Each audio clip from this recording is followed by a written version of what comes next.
Ce journal vous est offert par DACO SARL, société d'expertise comptable et de fiscalité.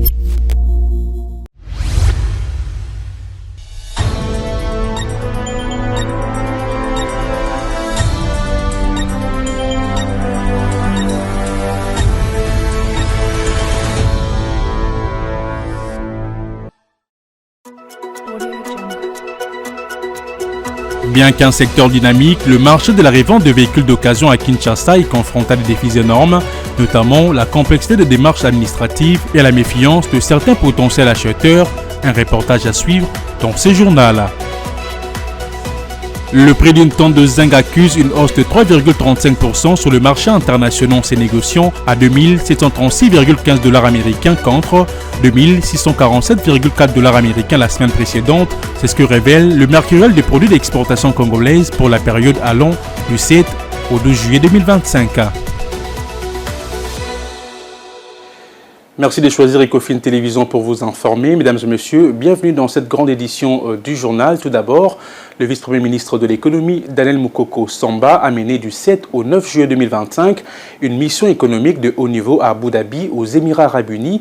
Cette initiative, rapportée par un communiqué rendu public ce mercredi 9 juillet 2025, s'inscrit dans la stratégie gouvernementale de diversification de partenariats économiques et des transformations structurelles de secteurs miniers et énergétiques nationaux. Fulgence Milay pour le détail. Ces communiqués renseignent que du 7 au 9 juillet 2025, le vice-premier ministre en charge de l'économie nationale, Daniel Mukoko Samba, était à la tête d'une forte délégation congolaise pour une mission économique à Abu Dhabi, aux Émirats arabes unis. Ce, dans l'objectif de diversifier les partenariats économiques et d'accélérer la transformation des secteurs énergétiques et miniers de la République démocratique du Congo. À l'issue de cette mission, des accords de confidentialité ont été conclus avec la firme NG9 Holding, acteur majeur de l'investissement émirati, et notamment avec Kipei Energy pour un projet hydroélectrique de 166 MW dans le Haut-Katanga, et avec Buenasa, première raffinerie intégrée et couvre cobalt en RDC. Par le biais du gouvernement congolais, le vice-premier ministre en charge de l'économie nationale, Daniel Mukoko Samba, entend ici faire émerger les entreprises et des entrepreneurs congolais. Aussi, il prépare les terrains avec des partenaires financiers intéressés et sélectionne les projets détenus par des Congolais souffrant de manque de financement.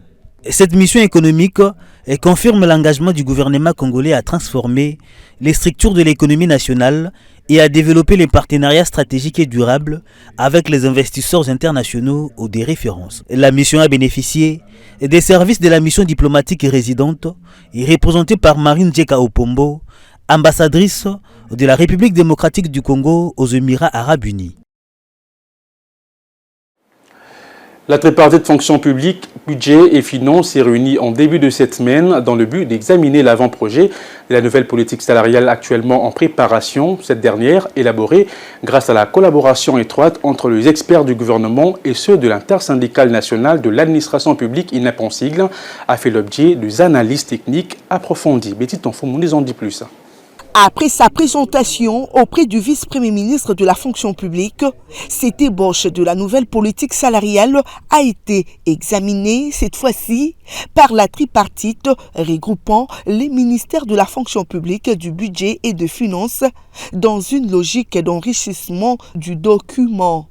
Dans ces cadres, plusieurs recommandations ont été formulées, séances tenantes en vue des améliorations et de son alignement aux exigences de soutenabilité budgétaire et de justice sociale. Tous les agents publics nous regardent, j'allais dire, tous nos compatriotes nous regardent, parce que cet instrument qu'est la politique salariale, qui est donc en élaboration ici, est un instrument clé qui va certainement définir l'essentiel de la vie de la nation pour la prochaine décennie.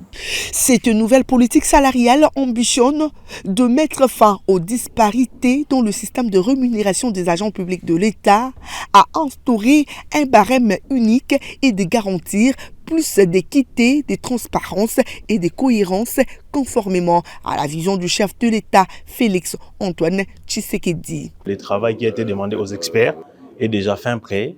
avec les améliorations et les recommandations qui ont été faites par leurs excellences. C'est un travail qui peut toujours être amélioré pour qu'il soit applicable, opérationnel. On est sorti de cette réunion avec les orientations assez claires des autorités pour intégrer, ces observations dans le sens d'enrichir davantage le document qui va permettre au gouvernement, en collaboration avec les partenaires sociaux, de disposer d'un outil de gestion assez éclairé. Cela vise une amélioration progressive et structurée de rémunération des agents publics de l'État, tout en veillant à préserver l'équilibre du cadre macroéconomique.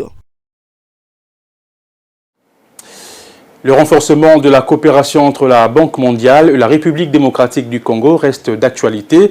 L'institution de Bretton Woods a réitéré son engagement à soutenir des réformes institutionnelles et budgétaires initiées par le gouvernement congolais. C'était à l'issue d'un entretien le 8 juillet dernier entre le ministre du Budget Aimé Boji Sangara et la directrice du département des institutions de la Banque mondiale pour l'Afrique de l'Est et du Sud. Le précision en images et commentaires.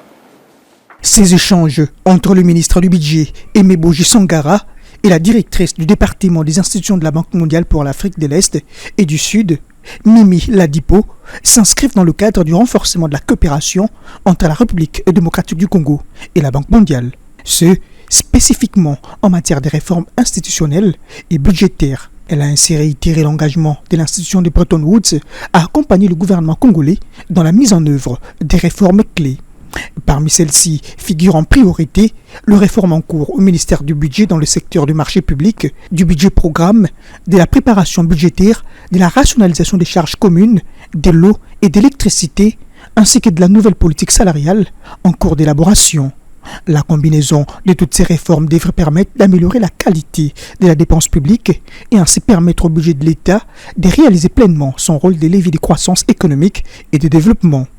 La Banque mondiale a également exprimé sa satisfaction par rapport à l'engagement du gouvernement dans la mise en œuvre de ces réformes et a réaffirmé sa volonté de poursuivre sa fructueuse collaboration avec la RD Congo. Ces échanges interviennent à un moment stratégique alors que le ministre d'État Aimé Boji Sangara et son équipe s'activent à l'élaboration du projet de loi de finances pour l'exercice 2026. La conférence budgétaire, étape cruciale de ces processus, s'ouvre dans les prochains jours. Pour mémoire, très récemment, la RDC a reçu de la Banque mondiale un financement de près de 3 milliards de dollars américains dirigé vers des projets majeurs tels que les infrastructures. Et puis, il faut donc savoir que le ministre de Mines, Kizito Pakabomba, a échangé le mardi 8 juillet 2025 à Paris avec Laurent Saint-Martin, le ministre délégué chargé du commerce extérieur de la République française, autour des opportunités d'un partenariat bilatéral dans le secteur minier entre la République démocratique du Congo et la France. Cette demande, portée par Kizito Pakabomba, s'inscrit dans le cadre de la promotion de bonnes pratiques en matière de transparence et de traçabilité de chaînes d'approvisionnement. En mission officielle à Paris et depuis le 7 juillet, le ministre des Mines Kizito Pakabomba a renforcé les liens stratégiques entre la RDC et la France. Une diplomatie économique au service d'un secteur minier plus souverain, durable et attractif. Au Quai d'Orsay, Kizito Pakabomba a échangé avec Laurent Saint-Martin, le ministre délégué chargé du commerce extérieur et des Français de l'étranger, sur les opportunités de partenariat bilatéral dans le secteur minier et précisément les exportations de minerais stratégiques, l'accès au marché européen pour les produits miniers congolais, les soutiens des entreprises françaises à l'exploitation et à la transformation locale des ressources minières, le renforcement de la diplomatie économique RDC-France dans les domaines extractifs et la promotion des bonnes pratiques en matière de transparence et traçabilité de chaînes d'approvisionnement. Et cette rencontre a permis de stimuler l'intérêt des investissements français pour les potentialités minières congolaises dans une approche de partenariat gagnant-gagnant et durable. Autre chose à signaler dans ces journaux, le développement industriel de la République démocratique du Congo franchit une nouvelle étape. Le ministre de l'Industrie et du Développement des PME, Louatoum Kabamba, a reçu le mardi 8 juillet dans son cabinet de travail une délégation d'investisseurs chinois. Ces derniers sont venus présenter un projet ambitieux axé sur l'implantation d'unités industrielles dans plusieurs secteurs clés, notamment la fabrication pharmaceutique, l'installation de systèmes photovoltaïques, le stockage d'énergie, ainsi que d'autres initiatives à haute valeur ajoutée. Regardez. Au cours de cette audience accordée par le ministre de l'Industrie et Développement des PME, Les investisseurs chinois ont présenté plusieurs projets portant l'implantation d'unités industrielles dans plusieurs secteurs clés, notamment l'industrie pharmaceutique, l'installation de systèmes photovoltaïques, le stockage d'énergie, ainsi que d'autres initiatives à haute valeur ajoutée. Un engagement fort qui vise à stimuler l'entrepreneuriat, créer des emplois et renforcer les chaînes des valeurs locales. La raison pour laquelle je suis présent ici, c'est pour échanger avec lui concernant la possibilité d'une installation rapide des industriels au sujet d'un parc industriel. Et ces investissements industriels concernent les domaines de la fabrication pharmaceutique, des installations photovoltaïques et stockage d'énergie, ainsi que d'autres produits industriels. Nous comptons sur son Excellence, Monsieur le Ministre, pour faciliter tout ce qui est de démarches administratives et pour avoir de l'efficacité pour que nous puissions nous installer rapidement afin de démarrer nos fabrications et puis cela bien sûr pourrait créer beaucoup d'emplois locaux et puis de créer de la richesse pour nos enfants, pour notre génération à venir. Cette initiative entre dans le cadre de la vision stratégique du président de la République, Félix-Antoine Tshisekedi, mise en œuvre par la première ministre Juliette Tsumunatuluka. Elle ambitionne une industrialisation inclusive et décentralisée. Et puis, le ministre des Hydrocarbures, Aimé Molendo Sakombi, et son homologue tanzanien ont échangé le mardi 8 juillet à Dar es Salaam autour de questions des opportunités de coopération dans le secteur des hydrocarbures en République démocratique du Congo, notamment en matière d'échange des données techniques, d'exploration et des productions pétrolières et gazières sur le Graben Tanganyika. Regardez. Au cours de cette entrevue, les deux ministres ont souligné l'importance de développer les infrastructures d'évacuation des pétroles bruts et des transports des produits pétroliers, respectivement entre Oyimatanga et Dar es Salaam, Ndola Sakanya, pour répondre aux besoins croissants en énergie de leurs pays respectifs. Ils ont également échangé sur les meilleures pratiques en matière de gestion des ressources énergétiques et de promotion des investissements dans les secteurs. Les deux parties ont décidé de la mise en place d'un comité technique conjoint pour permettre l'actualisation du MOI signé en 2016 ainsi que l'élaboration d'une feuille de route sur la suite des activités à entreprendre par les deux parties. Une prochaine réunion est prévue le lundi 28 juillet 2025 pour la signature du MOI révisé par les experts. Enfin, les deux personnalités ont salué le leadership et la vision des deux chefs d'État pour le développement énergétique de la sous-région. L'état des infrastructures aéroportuaires de villes de Bandundu et Kikwit et de la localité des Bulungu et les modalités des déploiements des bus Transco dans la province du Kwilu étaient les principales questions évoquées lors de la rencontre le mardi 8 juillet entre une délégation d'élus nationaux originaires de cette partie du pays et le vice-premier ministre en charge de transport Jean-Pierre Bemba. Le député national Sakata Tawab, qui a conduit la délégation, s'est dit satisfait face aux informations apportées par le ministre Bemba. On l'écoute. Oh, merci beaucoup. Nous avons rencontré, le caucus du Kwilu a rencontré le VPM Jean-Pierre Bemba pour effectivement parler des questions de désenclavement de notre province. Mais spécialement, la rencontre a tourné autour des questions qui sont directement liées à l'itinérance ainsi qu'à la 13e conférence qui auront lieu dans la province du Kwilu. Nous avons abordé des questions relatives aux aéroports des villes de Bandundu, de Kikwit ainsi que de Bulungu. Le VPM a confirmé que toutes les démarches sont en cours ensemble avec les services correspondants, notamment l'aviation civile ainsi que la RVA, l'OVD et l'Office des routes. En ce qui concerne le Transco, son Excellence a également confirmé qu'il a donné instruction à l'établissement public Transco pour que tout se fasse au mieux. Donc voilà de manière un peu très brève ce que je puis dire en lien avec les intérêts du Kwilu par rapport à notre visite de ce jour. Nous sommes très satisfaits du contenu de nos échanges. Maintenant, effectivement, nous attendons que cela se réalise.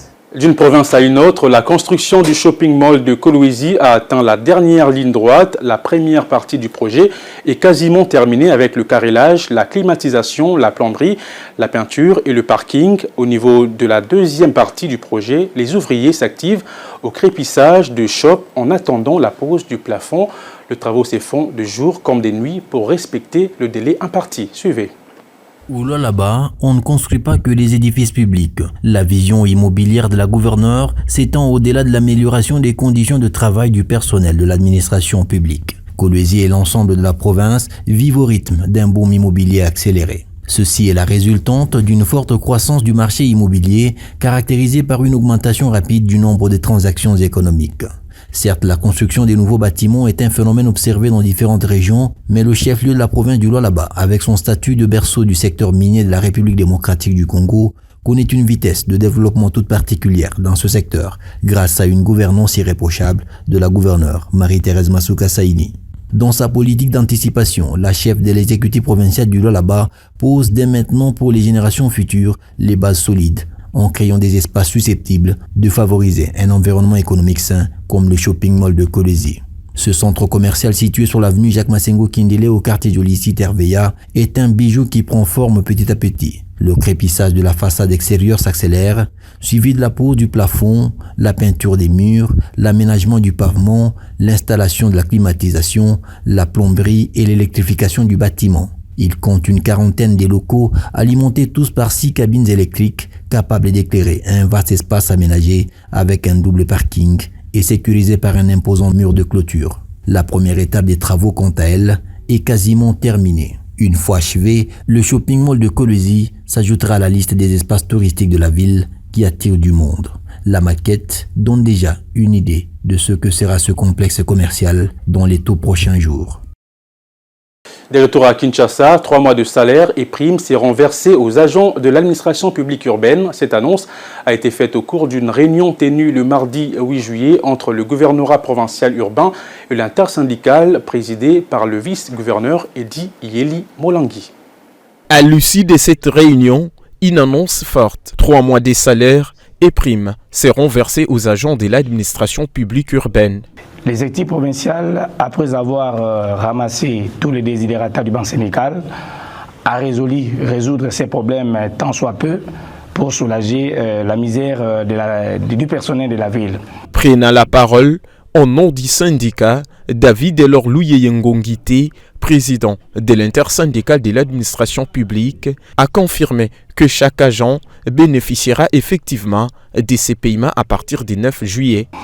Et c'est ainsi qu'à partir d'aujourd'hui, il a été résolu que la paye du personnel de l'administration urbaine sera déclenchée mercredi. Il a également appelé les agents de l'administration publique qui réclamaient leur droit d'évacuer à leurs occupations en attendant la restitution des échanges. Nous leur demandons à l'apaisement et les invitons à vaquer librement à leurs occupations en attendant que nous puissions communiquer une rencontre avec eux dans le cadre de la restitution de nos échanges auprès de toute l'administration publique urbaine. Cette rencontre est revenue sur les revendications salariales des agents et les solutions concrètes à apporter face à la crise persistante dans la fonction publique urbaine. Je l'annonce au sommaire de ces journaux, le marché de la revente des véhicules d'occasion à Kinshasa est un secteur dynamique mais confronté à des défis énormes. La prolifération de points de vente témoigne d'une part de son attrait, mais d'autre part les difficultés liées à la complexité de démarches administratives et à la méfiance de certains potentiels acheteurs restent très présentes. Savanette Moati, président d'une structure des reventes de véhicules à Kinshasa, l'a signifié ce mercredi 9 juillet dans ses reportages de Jonathan Makila et Joe Manana. Toyota, Wrangler, Audi, Mercedes et bien d'autres marques sont ici revendus, exposés à la place dite des Évoliers dans la commune de la Gombe, au nord de la capitale Kinshasa. Ces business est très présent dans la capitale congolaise, la multiplication des points de vente en témoigne. Malgré cela, les revendeurs locaux de ces véhicules d'occasion font face aux multiples difficultés, notamment la méfiance de certains potentiels acheteurs. Face à cette situation, Savané Moiti, un des revendeurs des Renault, invite les potentiels acheteurs à faire confiance aux revendeurs congolais, question de soutenir le dynamisme de cette activité.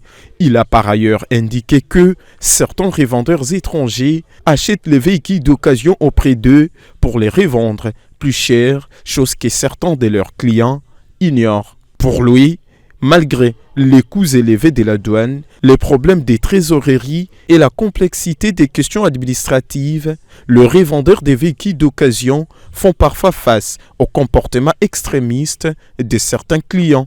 En somme, le marché de la vente des véhicules d'occasion à Kinshasa est un secteur dynamique, mais il est important de bien cerner les réalités du marché, les formalités administratives et les besoins de la clientèle pour réussir.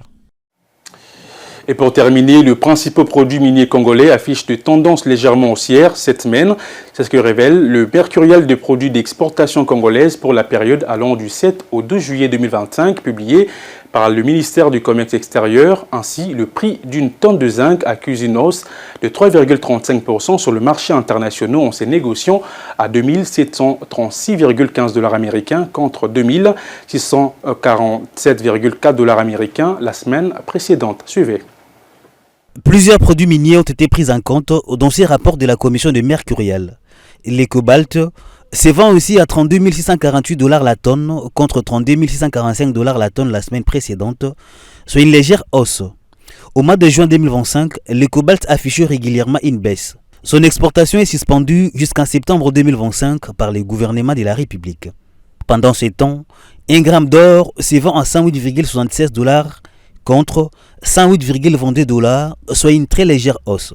Les cuivres, cependant, se négocient à 10 061,10 $ la tonne contre 9 885,55 $ la semaine précédente, alors que l'étain se vend à 31 539 $ la tonne contre 31 282 $ la tonne. Le zinc se négocie à 2 736,15 $ la tonne contre 2 647,40 $ cette semaine, tandis que l'argent et le nickel se vendent respectivement à 1,18 $ les grammes contre 1,17 $ et 13 416,32 $ la tonne contre 13 274,98 $ la semaine passée. Les concentrés d'étain, appelés castérite, se négocient quant à lui à 10 739,93 $ contre 10 379,94 $ la tonne. Le tantal reste stable et se vend à 227 $ les kilogrammes, alors que les concentrés de tantal se négocient à 123 $ la tonne, soit un prix stable. Seuls le germanium et les concentrés de niobium affichent des tendances baissières cette semaine. Si le germanium se négocie à 2693,25 $ la tonne cette semaine, contre 3334,50 $ la semaine passée, les concentrés de niobium, lui, se vend à 5676,65 $ la tonne, contre 5754,56 $. Dans la catégorie des produits agricoles et menus forestiers, il s'observe une stabilité des prix pour la majorité des produits, entre autres les ketchou, les piments, la raolfia, la poudre de totakinan, les sels de quinine et les quinquina. Prenons à présent la revue de presse. Elle lui est sélectionnée par Hugo Biwaka. C'est la revue de presse, mesdames et messieurs. Bienvenue.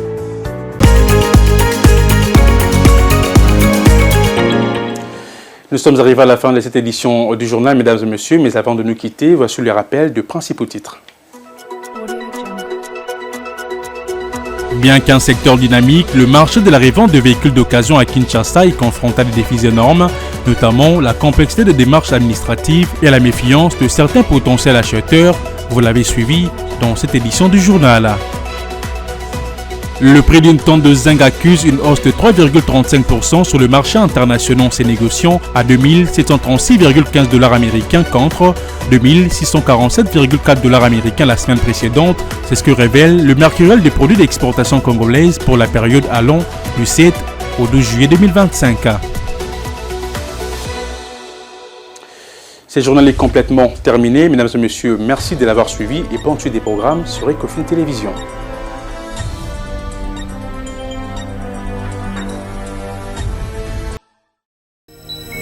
Ce journal vous a été offert par DACO SARL, société d'expertise comptable et de fiscalité.